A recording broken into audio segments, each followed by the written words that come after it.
What's up, everybody? We have a special show tonight planned with the founder of Black Teachers Educate, Miss Andretta Rhone. I'm real excited about that. So let's get this sister up in here so that we should be doing. If y'all haven't seen Black Teachers Educate, that page is one of my favorites. As a child of teachers and everything, always in support of teachers and educators. And so anytime I see somebody doing something positive for the teachers don't get enough credit and they don't make enough money either. So that's one thing. And then the other thing is they work super hard and they care. They care about other people's kids. And that is a gift. All right. Seems we cannot get Miss Andretta Rhone up in here. See, this is Putin right here. He does not want anybody to thrive.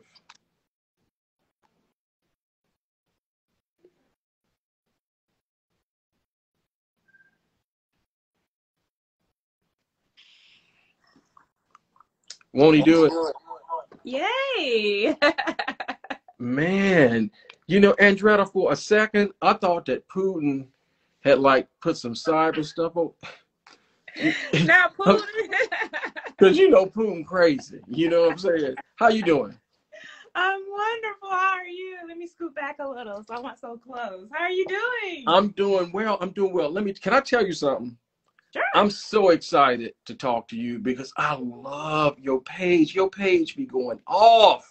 Oh, thank you. I do it for the teachers. It's all for them, just to keep them aware, keep them knowledgeable, and let them showcase what they have. So thank you for that. I appreciate it. Oh my God! Everybody that's coming into the room, we have special guest tonight, Miss Andretta Rhone, fabulous IG community, Black Teachers Educate. She has also taught in the past for over 11 years and is currently in educational tech. And we're going to get into all of that. But Miss Andretta Rhone, can you tell us simply, who is Andretta Rhone? Oh my gosh, I love that question because it's so many layers. But I'm honestly a simple girl. When I say simple, I'm your down to earth girl. I am from the South of Atlanta area, born and raised. I still reside in South Atlanta, so it's home for me. I'm a youngest of two. I have an older brother. I got into education when I went to Alabama A&M University. That's where I majored in elementary education. Shout out to all fellow alums at AAMU. Yes, AAMU in the building. Forever a bulldog, a mighty bulldog. Yeah. All right. So but if you was to catch me on a regular day, Andretta is a girl who loves to work out, so she's gonna go work out no matter what. She's gonna play with her 3 dogs because I love animals, and I will rather stay at home and chill. I'm an introvert at times and watch a little TV, but if you see me out and about, know that is a personal choice. Okay, I hear you. I love everything you just said because let me tell you, so much of my family went to Alabama A&M. I'm from Chattanooga, but my uncle and aunt, my grandma, sister, and brother went to Alabama A&M, and I got 3 little cousins at Alabama A&M right now. Your family, then? What are you talking about? Yeah, no doubt. I can complain about financial aid just as good as y'all can. Absolutely. You know. You heard it all. Wow. Yeah, but the other thing too, my mom was a teacher. My mama taught for 25 years in secondary, and she was a counselor for 12 thereafter in the inner city schools. You know what I'm saying? And so the empathy and love that she had for the kids, when I see you doing what you're doing, I'm like, man, teachers should have been done had. You know how we say been done had that for the longest time. How did you tell us about growing up? Who were your most profound influences? Oh, wow. And just before I even go depth into that, your mother's history sounds similar to mine because my mother was an educator as well. And she taught for, I can't say the exact number, I don't remember, but after her, I want to say 20 something years, then she transitioned to being a school counselor. She went back to school to get her Yeah. So Yeah. yeah. So she became a school counselor, but influence as far as education was my parents. My mother was a classroom teacher. My father went to school for education and did it for a couple of years, and then he moved into entrepreneurship. But my father was very good at teaching and instructing my brother and I. He was very patient. And so I saw how he did, how he just instructed us and just how growing up and raising us. And then I, of course, saw my mother every day. She was a middle school middle school teacher, social studies, I believe. And she did that in Alabama as well as here in Georgia. So she did that for years. So those were my exemplars growing up. And Okay, because now. patient, they were both very kind. And I saw them take back then, thinking about this is like the 80s and 90s, like teaching kids then. I was just like, okay, did I really know I was going to ever go into it? No, you never know. Right? You never know when you just be like, okay, you play school as a kid, but once I got to A&M, it all made sense, and that was the direction I went. Okay. You say you're from South Atlanta. Do I take that to mean you're from the SWATs? Kind of, sort of. So I'm South Atlanta as far as you're gonna get South Fulton from me. Okay. Okay. Okay. So I stay in South Fulton as well. Okay. All right. All right. Andretta, South Fultonite to South Fultonite. That camera they got over there on West Stubbs. I don't know if you have over there, but they got a camera that they charging all kind of tickets for. But we'll talk about that another day. Yeah, You know. it's a lot is changing on our humble home. Let's just say that. So, what high school did you go to in South Atlanta? This is going to be even better. My mother was an educator, so I got to choose the school, and she worked in a different county. So I actually went to school in Clayton County. Okay, Clayton and County. I went to Lovejoy High School. Okay. So I drove 30 minutes every day to high school. Yes. Dang. Okay. How was that? I mean, back then it really wasn't a big deal. I went to schooling around here, but then it was high school. My mother was like, she wanted me to be in the same district as she was. So totally makes sense. So, and my brother was, when he was in high school as well, he went to actually Riverdale High School. And so it just really made sense. You just get up a little extra early and get ready to drive. But it was funny because one of my neighbors, her father was a principal at North Clayton High School. Okay. And we grew up together literally in the same neighborhood. And he wanted her to go to Lovejoy as well. So literally we would carpool our freshman and sophomore year together. Both of our parents would just take us. And then junior, senior year, of course, we would just drive our cars. But you just made it do. Now you couldn't get me to go drive out to Lovejoy if you wanted to. Word. How'd you decide where you wanted to go to school? I mean, the university. Yeah, so let's just say this. It chose me. A&M always chose me. When I was deciding, one thing my parents always said from when we were little, because my mother was a graduate of UAB, University of Alabama in Birmingham, and she was really prominent on us, my brother and I, having that HBCU experience. So literally all through the 90s, growing up, 91, all the way up to my brother, he graduated class in 1999, we always heard, you're going to go to a HBCU. It was just not even an option. So when he was looking into schools, I was, of course, maybe I'm 5 years younger. So I'm watching him. I'm looking at the schools. I get to go to the school tours. I remember going to the class, the visits. And at that point, honestly, I thought I was going to go somewhere like Tennessee State or Albany State University. Or I even looked into Howard and traveled down to Florida A&M University. But then something happened when I hit that campus of Alabama A&M. And like I said, it always just made sense. Literally from the minute I walked on, everything connects. And I'm not somebody who pushes something for it to happen in my life. If it doesn't come naturally, I do not move forward with it. And I've always been that way. It's a little stubborn, but that's just how I move. So if it doesn't come natural, I'm not forcing, because forcing is going to hurt you somewhere later on. And I just didn't like that. So literally, I remember we run up there for a visit. And when we was getting ready to go and look at the dorms, I was like, yeah, Mom. Yeah, Dad, I think this is it. So I chose A&M. Okay. Who told you about A&M? College counselor. College counselor. Okay. So check this out. My family's from Huntsville also, which is another thing that resonated with me. My grandma was my great grandma um, had my grandma, and they all immigrated up to Chattanooga from Huntsville. But I have family in Huntsville in addition to the kids that are in college down there. So I Wow. feel the Huntsville tug. You know what I'm saying? After you left Huntsville, what's your most fascinating memory from Alabama A&M? Oh my gosh, everything. It is still the best HBCU. Like, it is home.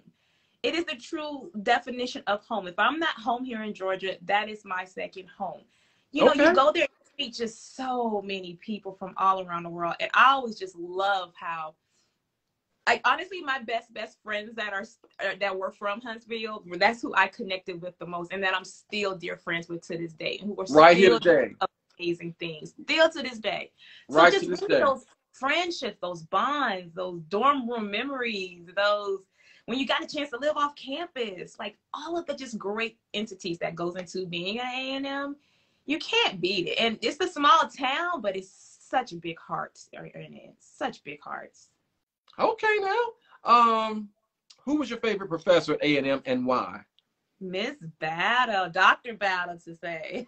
Dr. Battle in the house. Dr. Battle was a mess. So when I was in my junior to senior year of elementary major, she and I was on the dance team for the basketball dance team. And so she was really big on bringing her grands, as she always said. I got to bring my grands to the games to see, because she was all about family. And she would never let me die down of whatever I was doing on that court on dancing. She would get me the next day. And Yeah. then she was just always such a passionate educator when teaching us. And I remember she was more from our early elementary courses. She was so passionate. And it just really inspired me. But when I tell you Miss Battle was the funniest, she was like a grandma who was not going to be a grandma, because she was stylish, she was Okay. kind, she Yeah. was very stern, but Miss Battle was the girl. I loved her, and I can't leave one of them off. Dr. Walton. Dr. Doc, Walton was my Dr. favorite. Walton in the Dr. house. They were some amazing Black women back then that we didn't even recognize their power. We really did it. Now tell us a little snippet about Dr. Walton too. Oh my gosh, she is. I gotta send her this. When I tell you, she was the. So I remember she came from Mobile, Alabama, from South Alabama too, and she was when she got the position at A&M, and she just came with so much oomph and energy. But she was probably the realest professor I had. But she always saw a light in me and in my peers, and she always identified it. Mm-hmm. Could you call Miss Walton from jail? She would pick up, yes. And Okay, so probably roll up and be like, my baby didn't even do anything. right. Okay, so we know how cool Miss Walton. You call Miss Walton from jail when you and your folk get into some nonsense. Okay, she a real one. All the way, and does not play. And she's overseas now, still teaching. Like, she's still teaching overseas. It's like she never stops, and her evolution was that. But she was that girl. Miss Walton she was everything. It still is. Okay. Take us.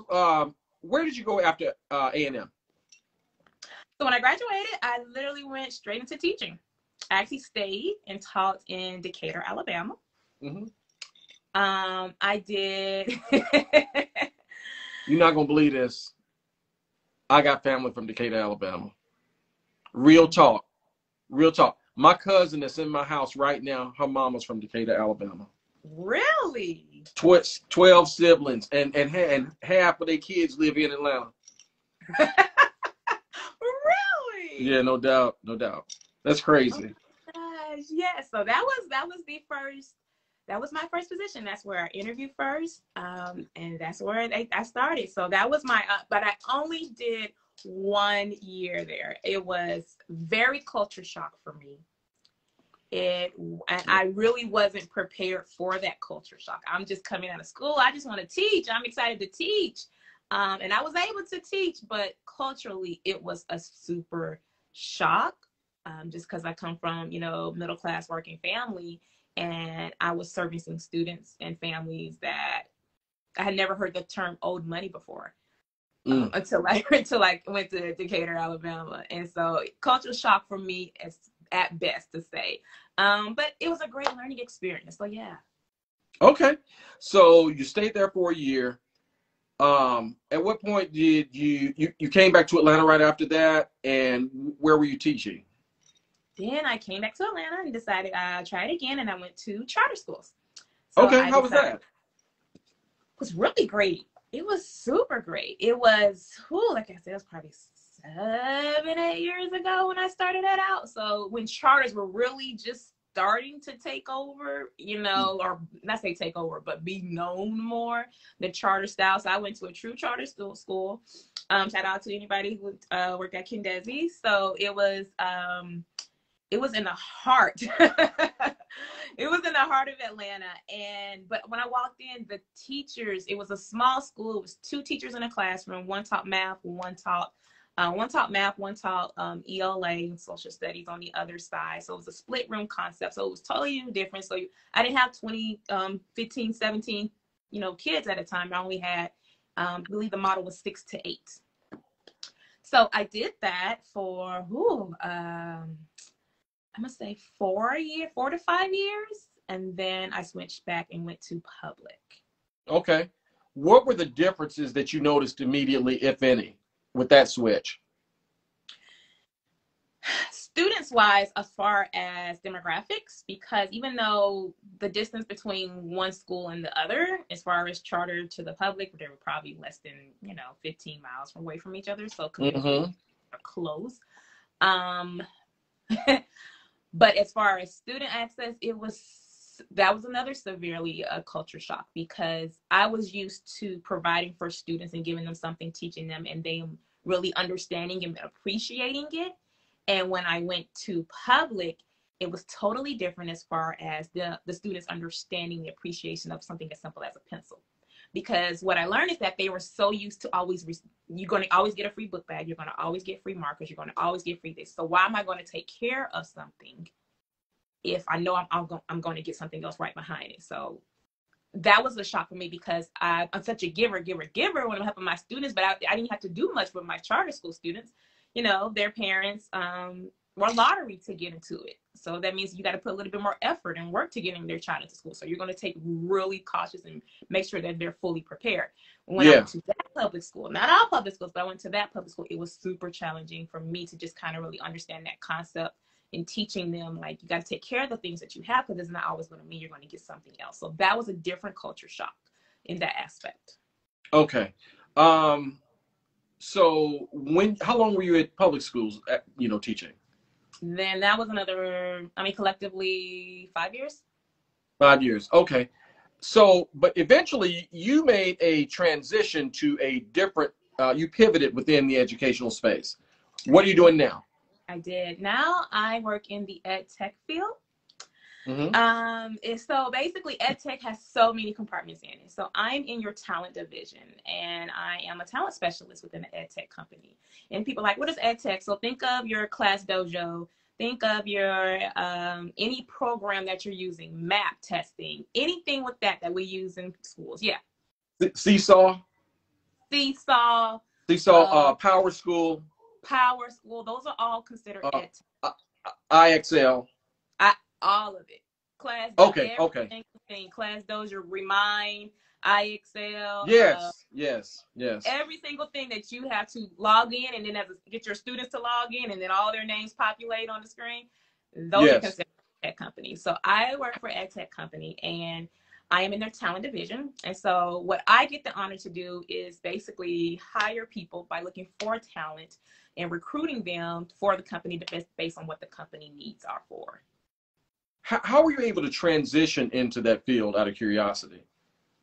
Honestly, I'm gonna be honest, it was super easy for me, because I had been speaking it and wanted to do that for some years. So what I did was strategically plan it out. I'm really big on research. I'm not a big jump around person. This is why I stayed at one school for 4 years or 5 years. I did my research to learn what companies need. I did my research to learn what kind of skills that I do have as an educator. How will they transfer to other fields? And literally, I lined them up with maybe 2 to 3 companies, applied for them, and that's how I ended up in ed tech. Okay. At what point did you give birth to Black Teachers Educate? BTE, my baby, came in 2017. Yes. So it was back. So that, mind you, in 2016, I was looking around. It wasn't a lot of us showing off what we did. Okay. It wasn't a lot of us showing off what we did. And honestly, I was in a place in my classroom, I'll never forget, I was trying to find ideas for, I believe it was like a bulletin board I wanted to do. Yes. And I didn't see anybody, and think about Instagram in 2016 now, it was a little different. I didn't see anybody that looked like me with their page as far as ideas. So you go to Pinterest, and I looked at Pinterest again. I'm still not seeing anybody like me. But I'm like, yo, I have some dope coworkers in my building, like, and they're doing cool things, but I'm just trying to find some inspiration elsewhere. And I just couldn't find inspiration. I just couldn't. So I just put it to the side, thought about it. But what I really wanted to do was, I have a gift of connecting with others and wanting to bring out the best in them as far as showcasing it. Yes, yes. Let me show you this. Okay, let me put you on so somebody else can see it, and hopefully you continue to pass it on. Yes. So that was my vision with it. Let me get whatever you're doing in your classroom, let me get it to show to somebody else, and hopefully somebody else will see it. And now we have over 14,000 people that can look at the greatness that you do, whether it's the clothes that you wear, yes, you're doing with your students. Yes. And then different companies. We have worked with so many different companies that just support us. And when they come and they reach out to me, I have a plethora of educators that I can connect them with for just interviews or just anything that they possibly would not have had unless an outlet was created for them. Andretta, let me tell you something. First of all, if everybody that's just joining, first of all, thank you for coming to Taj and Friends. I'm very, very honored to be here tonight with fellow HBCU graduate from the Alabama A&M University in Huntsville, Alabama, South Atlanta native and founder of Black Teachers Educate, and educator herself, Miss Andretta Rhone. Thank y'all. And then the second thing is, I am so happy to be talking to Miss Andretta Rhone. She is so dynamic, like she's breaking it all the way down. Thank you. So that it can forever and consistently be broke. You know, did you say you came out of high school or college in 99? No. My brother came out in 99. I came out of class of 04, 2004. College? No, high school was 04 for me. 08 okay. in college. Mm-hmm. Well, you came out of college in 08? All right. So, did you get that quote? You saw Love Jones? I got it. Okay. I just want to make sure, don't want to waste a Love Jones quote. But Andretta, on the real, that's so forward thinking and so visionary. That was visionary of you at that time. And I want to say that as a fan of your page, you provide value. You know what I'm saying? In several ways for me. There's comedy. Mm-hmm. There's that down home. That's like my teachers and my mom and my aunties, all of whom, and uncles, are teachers for the most part. And then you come with the history, with the ladies, you know what I'm saying? I love that too. Like Andretta will have profile brief snippets with a quote of a famous educator that you've probably never heard of, but you should have heard of if we were educated right. Mm-hmm. You know what I'm saying? You can get that too. And then you come with the nice statistics. Like I posted one today where you talked about the percentage of projected teachers that will quit in K through 12 if the censorship gets out of control more than it is. So I just want to just say kudos to you for providing all of that. What has built in that community? How has that changed your life? Oh gosh, I'm only going to do what God tells me to do. And that was my purpose. And he told me to start and do that. So it changed my life because I'm very obedient to it. And knowledge is what he's telling me to let others know. So I'm going to be obedient. And it has gave me just this everlasting, just supportive community of something that at times I'm like, man, I wish I kind of had this when I was still in the room like that. But right. To know that I am able to provide information, to know I am able to make others connect. And I'm able to give you your moment to shine. You send me a picture of yourself doing something great. You deserve that moment as well. that makes my heart feel better than anything else, because I love to give gifts. And if through BTE, I'm able to give other teachers something, and just something as simple as the teacher that just doesn't get looked at. You know, there's tons of pages out there, but not everybody's going to get that spotlight and that shine or that recognition. Shoot, you could teach for about 20 years and you'll still never get Teacher of the Year or this. You know what I mean? Right. So if you have a space and a place to let your light shine, and others can see it, and I was able to provide it, yo, I'm fulfilled. Yeah. Yeah. Okay. Okay, Andretta. I just want to thank you for coming. I do want to ask you, can you recommend 2 books for our people out there that you like, that you would love people to read? Absolutely. Let me see. I try to keep them by me. So for my educators, I have a book, because I received so many books from different authors who were teachers, authors who are just Black educators. And the first one is so beautiful. I love the artwork in this book. It's actually called Bedtime Inspirational Stories. Okay. And when I tell you guys, I want you guys to read this book, because if you get the opportunity to show this to your students or family or just for yourself, the author of this book, L.A. Amber, she sent it to me. Y'all, when I tell you, if I was the author, this was just so inspiring. She literally has put over 50 trailblazing African-American heroes that have lived in our time. And What? honestly, I'll just go back to it just because she has Sammy Davis, Junior, Margaret S. Collins. And like I said, like you said earlier, I post a lot of people that you probably don't know as educators. This book here is, even though it could be for children, it is super insightful for adults as well. Because look at it. I mean, you can't beat the color. You can't beat the artwork. You can't beat the details. So I love if you guys, and I'll definitely send this out to check it out. It's called Bedtime Inspirational Stories, and she has 3 different versions, and it's for 50 trailblazing Black heroes who made. All right, I'm writing it in right now, so that people can get. Who's the author again? L.A. Amber. L.A. Amber. I love it. I'm gonna get that for my son. Hold on, I'm almost done writing this in. Absolutely, take your time. And she has 3 different versions. Oh gosh, and she's been sending me her books for a couple of years now. So you got an opportunity to order all of them. It's just a good resource to have in your home library, your school library. Yeah. How can you not just go to it and see images of us? Just beautiful colors. So that's my first book that I would love to recommend. I wanted to tell you real fast, Andretta, you have a couple of comments in here that I want to share. JFancy _ says, as a first year teacher, it's very helpful. So thank you for BTE. Thank you. That warms my heart. I appreciate that. She also said, my school is ran by Black male leadership, and I enjoy that. I do not, however, enjoy the curriculum. For me, it's really not helpful to have brown babies who have experienced such a change during this time. Okay. Ooh, yeah. All right. And she's currently teaching at a charter school in Detroit. And I read those comments backward, by the way, because I'm scrolling upward. Okay, no problem. Okay. So the second book. Second book. Second book is called Soror. Okay. I'm sure every Black woman on here want to read that one.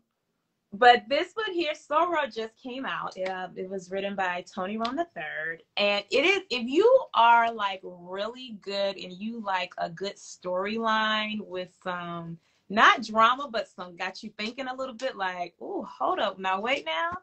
I'm going to read it back for you a little bit because I love it, but I don't want to put it too much out of it. So basically, in this year, it's a woman. She's in her junior year at Tennessee A&M University. Okay. And what happens is she's on the dance team, and she's like a co-coach for a team off campus. And basically what happens, one of the alums returns, and she kind of finds out, and she's hinting it throughout the story, she finds out what actually happened to her mother's death. And she's trying to figure out, was it the alum that comes back that has something to do with her mom passing? So I'm still in the beginning, first 2 chapters of it. But when I tell you this book, Soror, it's on Amazon. And I tell you, it is so good. And if he takes you back to kind of just the mess that might have happened on campus that you all remember about, okay, Soror is going to take you there. So, yes. Now, who is it by again? Tony Rhone the third. How you spell? I can't see it because I'm typing. It's Okay, sorry. Tony. Tony. Yeah, Rhone. Rome. Rhone in the third. 1, 2, 3, and it's on Amazon as well. Both of the books are. So that's one of your relatives. It is one of my relatives. Okay, and it's the bomb. Yes, when I tell you, I was like, "Woo, this is." Well, see, I'm down for that. You know, Andretta, there was a movie on recently with that girl. Did you watch Empire? Yes. You remember the girl Portia from Empire? She was Cookie's assistant, looked like Fantasia. Yeah. Okay. She was in that joint. I think Christina Milian was in that joint. And they were all, I think it might have been called Lion Sisters. It's a horror movie, you know. But at any rate, you know, it's not. I feel like a Bailey kind of was something like that. Yeah. But that's what I tell you. I feel like I'm on the college campus again, and I'm like walking through her, going to her dance class and attending stuff. And then like when the drama hits, you already know like somebody come up on campus, whether it's, you know, a local or it's story there. I was like, okay. And so I'm still reading it, but those are my two. I want to kind of give you guys, you know, two different variations of good things to watch out for. Okay. Big Luther or Little Luther? Of course, big. How you gonna be? Oh, you gotta go big. You gotta go big. I can't sing, but I'm big. Hold on now. I detect some pipes over there. No. I mean, because you was like, so you're gonna be, I was like, what? Let me tell you something. When I tell you in the beginning, I'm super down to earth and regular. I will play some old school while working out. Okay, you'll play some old school while working out. I'm an old school guy. I'm the king of old school. So let's walk down memory lane a little taste. Let's name 5 of your favorite old school songs. Oh gosh, it's hard to pinpoint. Okay, I'm gonna start with Patty. Patty. Not Miss Patty now. You will always be with Miss Patty. Who my girl? I can't think of her name. I don't care how you get there, just get there if you can. Oh, that's Olita Adams. Olita Adams. Listen, and let's take it back. Temptations all day. Okay. Hold on now. I'm a classy girl. You're really going back. Like you're really going back. Okay, I got a new respect for you. Okay. I mean, your respect was already up here. Now it's like up there. Who else? Okay. What's your favorite Patty song? Oh gosh, honey, I'm a Patty. I need them arms to go up and them shoulders to go. So whenever she in the mood, and the shoes flying off too. Honey, that's the best part. What do you mean? Okay, Andretta. Now see, we're gonna take it back home. We're gonna come out of the university and take it back home. Okay. Now I want you to finish the sentence. I must have rehearsed my lines 1,000 times. All right. I just want to make sure I wasn't, messing around with a pretender here. Only you knew. Yes, I can't sing, but we can keep going. All right. But it's the thought, it's the spirit, it's the love in the lyrics. It's the love in the lyrics. All right, you can meet me by railway. Last one now, Anita. You can't forget Anita. Ooh. Can't get auntie. Can never forget her. Oh God, Anita Baker. I plays a little Anita Baker on the piano. I think people who know how to play the piano seem so talented. Like I think that's just a gift to know those keys. So I can't play it. I can't play it that good, like professional. But I could definitely play some Anita. I might have to break it out. But your favorite movies? I'm a rerun girl. Okay. So what wait, rerun off what's happening or reruns? Reruns. So my favorite movie of all time will always be Coming to America. Like I can watch it a million kajillion times. That was the first movie when I was like, oh my gosh, I want to go visit New York. Oh my gosh, I want to get on a train just to experience it. So that is like when I say my go-to movie. Yeah. You can never beat it. Did you go to McDowell's when you went to New York? Oh my goodness. And when they told me like it's not like it wasn't in Queens. You got to really go to it. I was like, no. That's not like actually there. So no, I didn't technically, but I know every you time went I going go. to see the Golden Arcs, you know, or But you not. know what I did go see when I was there? What? The Waldorf Astoria. You did? You I stay there? I did not, but let me tell you something. I was there on a trip. It was like, oh God, I was probably sophomore, junior in college. I left the group and went and found the hotel, took pictures, because that was my first time ever going to New York. And I just didn't know if I'd ever go again. And now I've been millions of times.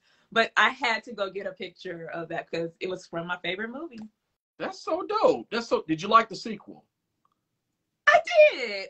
Okay, I wasn't okay. on it. And I'm gonna say I was against it. I was like, oh God, I don't want them to redo it. But Right.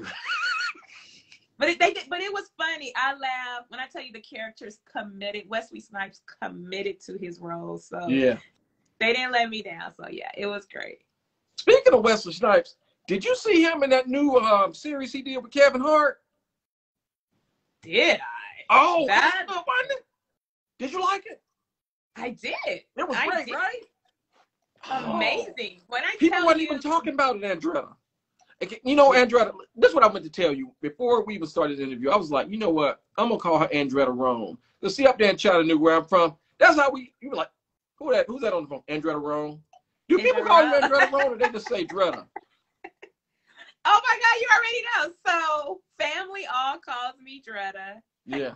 College people, for all my college friends, they still call me Dretta too. But if you know me, Andretta all the way. But I love how you say Andretta Rhone. That's it. That's my name. Andretta Rhone. Like I just knew I would be Andretta Rhone. You know what I'm saying? So you thought that Kevin Hart Wesley Snipes joint was good? I did. I did too. People's craft, and you could tell they were so invested in those characters. Yeah, that's true. That's true. I loved it. Are you watching that new Bel Air? I watched first episode. Hadn't got past it. Really? What didn't you like about it?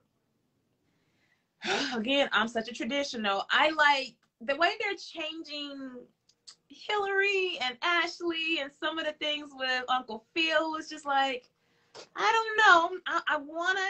I do want to get more back into it, like try it out again. But that first episode, I was like, this is gonna be totally different than the original. So, but I'm gonna give it another try. I think you should.